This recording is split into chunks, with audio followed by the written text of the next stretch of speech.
علیکم ورحمۃ اللہ وبرکاتہ۔ اعوذ باللہ السمیع العلیم من الشیطان الرجیم من ہمزہ ونفخہ ونفثہ۔ بسم اللہ الرحمن الرحیم۔ لن ینال اللہ لحومها ولا دماؤها ولکن ینالہ التقوی منکم کذلک سخرها لکم لتکبروا اللہ علی ما ہداکم وبشر المحسنین۔ اللہ تبارک و تعالیٰ کو قربانی کے جانور کا نہ تو گوشت پہنچتا ہے اور نہ ہی خون، بلکہ اسے تو تمہارا تقوی پہنچتا ہے۔ اسی طرح ہم نے ان جانوروں کو تمہارے تابع اور تمہارے ماتحت کر دیا ہے تاکہ اللہ نے جو تمہیں ہدایت دی ہے اس پر شکر کے طور پر اس کی بڑائی بیان کرو، اور اے نبی صلی اللہ علیہ وسلم نیکوکار لوگوں کو بشارت دے دیجئے، خوشخبری سنا دیجئے۔ محترم سامعین اکرام، سورۃ الحج سورہ نمبر 22 اور اسی سورت سے آیت نمبر 37 یعنی 37 نمبر کی آیت کریمہ آپ کے سامنے تلاوت کی گئی۔ آیت کریمہ کا ترجمہ بھی بفضل اللہ، بعون اللہ، بتوفیق اللہ آپ تمام کی خدمت میں پیش کیا گیا۔ سامعین اکرام، اس آیت کریمہ میں اللہ تبارک و تعالیٰ نے اپنے بندوں کو مخاطب کرتے ہوئے یہ فرمایا ہے کہ اس رب نے تمہارے لیے جو جانوروں کی کوئی قربانی کرنے کا حکم دیا ہے اس کے پیچھے جو مقصد ہے وہ یہ کہ یہ سمجھو کہ اللہ تبارک و تعالیٰ تمہارا خالق ہے، تمہارا رازق ہے، وہ رزق دینے والا ہے، وہی عبادت کے لائق ہے۔ تم جو قربانی کرتے ہو اس کا گوشت یا خون اللہ تبارک و تعالیٰ کو نہیں پہنچتا ہے۔ سامعین اکرام، یہ جو آیت کریمہ ہے اس کا ایک پس منظر ہے، بیک گراؤنڈ ہے۔ بیک گراؤنڈ یہ ہے کہ زمانہ جاہلیت میں مشرکین مکہ اور مشرکین عرب جب کسی جانور کو بتوں کے نام سے ذبح کرتے تھے تو جانور کا گوشت لا کر کے بتوں کے سامنے رکھ دیتے تھے، اور جو اس کا خون ہوتا تھا وہ بتوں کے اوپر جو ہے مل دیتے تھے، لپیٹ دیتے یا چھیٹ دیتے تھے۔ جو گوشت ہوتا تھا وہ جو مجاور، جو پجاری مہنت ہوتے تھے گوشت وہ استعمال کر لیتے تھے، اور وہی پھر اس خون کو پوچھ بھی دیتے تھے، صاف کر بھی دیتے تھے۔ اسی طرح سے مشرکین مکہ یہ بھی کہا کہ مشرکین مکہ جو تھے وہ اللہ کو ماننے والے تھے، اللہ کے ساتھ غیروں کو شریک کیا کرتے تھے۔ تو جب اللہ کے نام سے جانور ذبح کرتے تو اس گوشت کو لا کر کے کعبۃ اللہ کے سامنے رکھ دیتے تھے، اور خون کے چھیٹے یا خون کا جو ہے خون کو مل دیا کرتے تھے کعبۃ اللہ کے دیوار پر، یا اس کے چھیٹے مار دیا کرتے تھے۔ اللہ تبارک و تعالیٰ نے اس جاہلی رسم کی تردید کرتے ہوئے یہاں پر فرمایا ہے کہ دیکھو تم جو اللہ کے راستے میں قربانی کرتے ہو اس کا گوشت یا خون اللہ تبارک و تعالیٰ کو نہیں پہنچتا ہے، اور اللہ کو اس کی ضرورت بھی نہیں ہے۔ گوشت تم خود کھاؤ، لوگوں کو کھلاؤ۔ اللہ تبارک و تعالیٰ یہ دیکھنا چاہتا ہے کہ تم جو جانور اللہ تبارک و تعالیٰ کے راستے میں قربانی کیے ہو تمہاری نیت کیسی ہے۔ تم نے اللہ تبارک و تعالیٰ کی احسان مندی کو اپنے دل سے مانتے ہوئے اللہ تبارک و تعالیٰ کو راضی کرنے کے لیے اخلاص اللہیت کے ساتھ قربانی کیا ہے یا نہیں کیا ہے۔ سامعین کرام، ایک بات ہمیشہ یاد رکھیے، یہ جو ریاکاری ہے یہ بہت ہی بری چیز ہے۔ ابھی کچھ دن پہلے میں نے جمعہ کے خطبے میں آپ کے سامنے نبی کریم صلی اللہ علیہ وسلم کے حدیث کی روشنی میں یہ بتلایا تھا کہ اللہ کے رسول صلی اللہ علیہ وسلم نے اپنی امت کے لوگوں کو مخاطب کرتے ہوئے کہا کہ تمہارے اوپر سب سے زیادہ خوف مجھ کو ریاکاری کا ہے، دکھاوے کا ہے۔ تو یہاں پر سب سے پہلے یہ بات سمجھ لیجیے اس آیت کریمہ کی روشنی میں کہ سماج و معاشرے کے اندر جو مسلمان لوگ ہوتے ہیں اس میں سے بہت سارے لوگ قربانی جو کرتے ہیں اس کے پیچھے مقصد یہ ہوتا ہے کہ رسم و رواج، ابھی لوگ کر رہے ہیں تو میں بھی کر رہا ہوں، سماج کے سارے لوگ کر رہے ہیں تو میں بھی کر رہا ہوں۔ کچھ لوگ جو قربانی کرتے ہیں ان کی تھنکنگ جو ہوتی ہے وہ یہ ہوتی ہے کہ گھر میں بچے ہیں، قربانی کریں گے تو بچے گھر میں ہی رہیں گے، ادھر ادھر کہاں جائیں گے، نہیں کریں گے تو اس کے دروازے پر اس کے دروازے پر جائیں گے، قربانی کر دیں گے تو نو پرابلم۔ کچھ لوگ جو قربانی کرتے ہیں دولت مند ہوتے ہیں، مالدار ہوتے ہیں، سوچتے ہیں کہ اگر قربانی نہیں کریں گے تو لوگ تانا دیں گے کہ دیکھو اتنا مال و دولت رکھ کر کے بھی قربانی نہیں کر رہا ہے۔ کچھ لوگ قربانی کرتے ہیں اور قربانی کرنے میں پیسہ خوب خرچ کریں گے، کیوں؟ تاکہ موٹا تازہ جانور لائیں، سماج میں، گلی میں، محلے میں، رشتہ داروں میں چرچا ہو کہ ہاں فلاں نے اتنا بڑا لایا، اتنا پیسے کا لایا ہے۔ اور کچھ لوگ بخیلی کرتے ہوئے جو جانور ملا لا کے کر دیا۔ اللہ تبارک و تعالیٰ نے اس آیت کریمہ میں ان تمام لوگوں کو تنبیہ کیا ہے کہ جب قربانی کرتے ہو تو اگر یہ نیت ہے تو غور و فکر کر لو، کیونکہ تم جو قربانی کر رہے ہو تمہاری نیت اللہ تک پہنچتی ہے۔ قربانی کا گوشت اللہ کو نہیں چاہیے، قربانی کا خون اللہ تبارک و تعالیٰ کو نہیں چاہیے۔ اللہ تبارک و تعالیٰ تمہارا خالق ہے، تمہارا رازق ہے، تمہارا مالک ہے۔ تم کو یہ چاہیے کہ جو تم قربانی کر رہے ہو وہ جانور تو اللہ نے تم کو دیا ہے، لہٰذا اس جانور کو جب اللہ کے راستے میں قربانی کرو تو دل میں رب العالمین کی رضامندی ہونی چاہیے۔ اللہ نے اسی لیے کہا لن ینال اللہ لحومها ولا دماؤها۔ دیکھو قربانی کے جانور کا گوشت یا اس کا خون اللہ تبارک و تعالیٰ کو نہیں پہنچتا ہے، ولکن ینالہ التقوی منکم، لیکن تمہارا تقوی اللہ کو پہنچتا ہے۔ جتنی بھی باتیں چل رہی ہیں اصل میں اس کا جو سیاق ہے وہ قربانی کے ہی ماحول کو ہے، لیکن ہمیشہ یاد رکھیے کسی بھی عمل کے قابل قبول ہونے کے لیے ضروری ہے، کسی بھی عمل کے قابل قبول ہونے کے لیے ضروری ہے کہ بندہ جب وہ عمل کرے تو سب سے پہلی بات یہ ہونی چاہیے کہ وہ اللہ تبارک و تعالیٰ کی وحدانیت کا اعتراف اپنے دل کے گوشوں میں رکھے کہ اللہ تبارک و تعالیٰ تنہا ہے، واحد ہے، وہی عبادت کے لائق ہے، اس کی عبادت میں کوئی شریک نہیں ہے، پہلی شرط ہے۔ اور دوسری شرط یہ ہے کہ خالص اللہ تبارک و تعالیٰ کے لیے، دکھاوے کے لیے۔ جیسا کہ ہم نے کئی کیٹیگریز بتائی، کچھ لوگ جو قربانی کرتے ہیں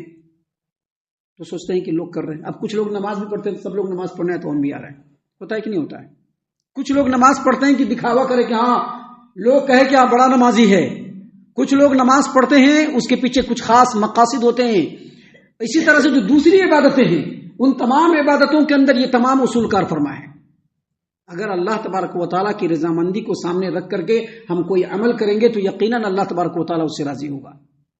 وگرنہ ہمارے عمل کا کوئی بھی چیز اللہ تبارک و تعالیٰ کو نہیں پہنچتا، اصل میں ہمارا دل اور ہمارا تقوی پہنچتا ہے، اور اللہ تبارک و تعالیٰ ہر چیز کو جانتا ہے۔ ابھی آپ نے حدیث سنا ہوگا کہ فجر کے وقت فرشتوں کی ایک جماعت، فرشتوں کا ایک ڈیلیگیشن آتا ہے، اور جو کل عصر سے یہاں پر موجود تھے وہ نکل گئے، ہمارے اعمال کو لے کے نکل گئے، وہ رب العالمین کے بارگاہ میں پہنچیں گے اور رب العالمین اس سے پوچھیں گے کہ میرے بندوں کو کس حالت میں چھوڑا۔ کیا رب نہیں جانتا ہے کہ بندوں کو کس حالت میں چھوڑا؟ جانتا ہے اللہ تبارک و تعالیٰ، لیکن اللہ تبارک و تعالیٰ پوچھے گا تاکہ حجت قائم ہو جائے۔ ابھی ہم جو قربانی کرتے ہیں یا ہم جو کوئی نیک عمل انجام دیتے ہیں، اللہ کو خوب معلوم ہے کہ جو نیک عمل انجام دینے والا بندہ ہے اس نے کس نیت سے کیا ہے، آیا رب کو راضی کرنے کے لیے کیا ہے یا لوگوں کو دکھانے کے لیے کیا ہے، یا ایسے ہی رسم و رواج میں آ کر کے کر دیا ہے، یا کوئی اور مقصد ہے۔ تو اللہ تبارک و تعالیٰ کو ساری باتیں معلوم ہے، اسی لیے اللہ نے فرمایا لن ینال اللہ لحومها ولا دماؤها۔ دیکھو تم اگر 2 لاکھ کا یا 10 لاکھ کا یا 1 کروڑ کا بکرا لا کر کے کر دو، تمہاری نیت کیسی اللہ تبارک و تعالیٰ اس کو جانتا ہے۔ یہ جو آیت کریمہ ہے اس کی تفسیر میں حافظ ابن کثیر رحمۃ اللہ علیہ نے کہا ہے کہ نبی کریم صلی اللہ علیہ وسلم کے زمانے میں صحابہ کرام ایک جانور ذبح کرتے تھے، اور وہ ایک جانور پورے گھر والوں کی طرف سے ہوتا تھا۔ جامع ترمذی ابواب الاضاحی حدیث نمبر 1507 عبداللہ ابن عمر رضی اللہ عنہما بیان کرتے ہیں کہ نبی کریم صلی اللہ علیہ وسلم 10 سالوں تک مدینہ منورہ میں رہے، اور 10 سالوں تک ہمیشہ آپ صلی اللہ علیہ وسلم نے ایک بکرا قربانی کیا۔